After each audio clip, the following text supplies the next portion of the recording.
CEO of Ryanair, Michael O'Leary, says he has no confidence in Boris Johnson, the British Prime Minister, and he describes the patchwork quilt of European restrictions and regulations as bizarre. He's referring, of course, to the fact that on July the 1st, Europe reopens with the new digital pass. Some countries, like Croatia, are already using it, but it goes continent-wide from July the 1st, and that's the real reopening of the summer season. And Michael O'Leary says if they get it right, all will be well. The green cert is now available in many EU countries. They're not waiting until the 1st of July. So there's a big movement of people across the continent of Europe, mainly to the tourist destinations.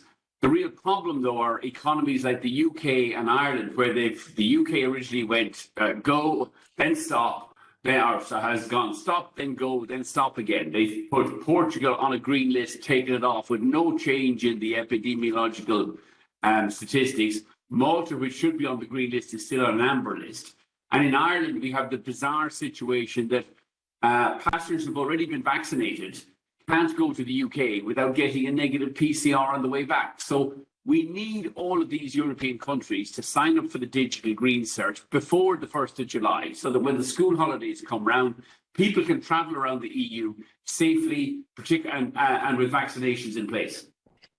If we look at the ability to rescue summer 2021, it's getting more difficult. Even though Spain, for example, is open to the rest of the world, France is now open, but people don't want to take that risk of booking a ticket to have the rules change. I mean, I'm in Croatia today, and just the sheer number of tests and papers and regulations, always aware, Michael, that if I fail in any one aspect, I can be completely screwed.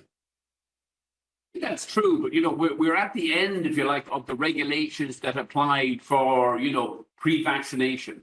I think the EU Digital Green Cert, which will certainly allow vaccinated passengers to move freely across the European Union for the key travel months of July, August, and September, is a great step forward.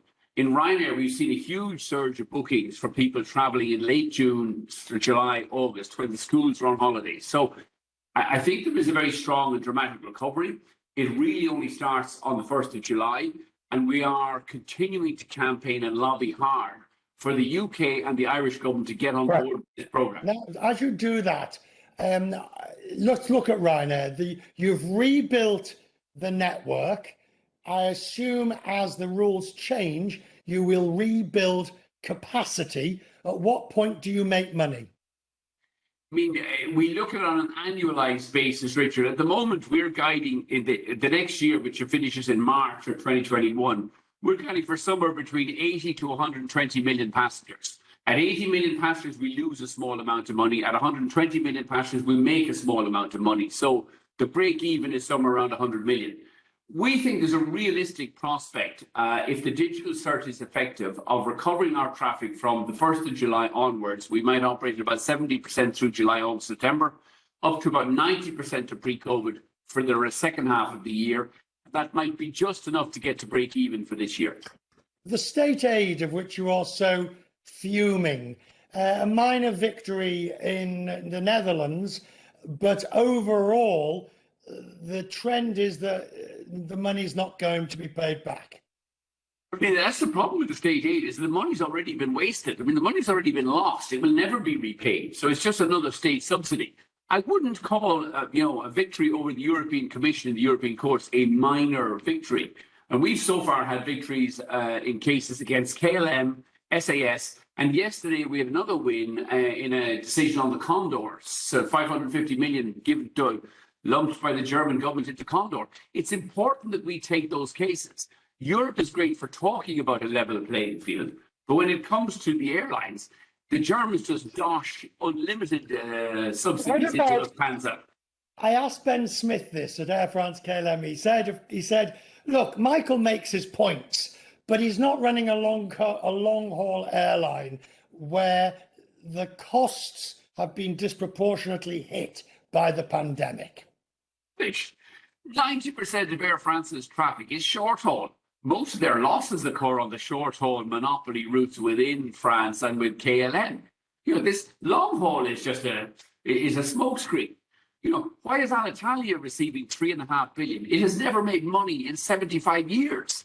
And yet the Italian government wants to lump another $3.5 billion. TAP in Portugal, it carries less than 14 million passengers a year. Portuguese government wants to give that thing $3.5 billion. And Ben Smith and Air France KLM are receiving something like 10, 13 billion.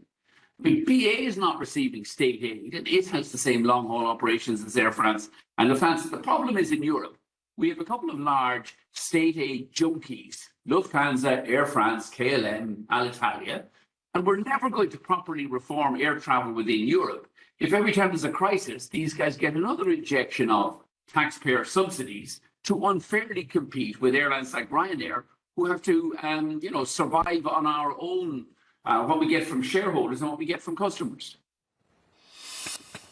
Needless to say, others don't agree, particularly the CEOs of those other airlines, as we heard during the course of the Airlines for Europe debate. Michael O'Leary there with his strong view.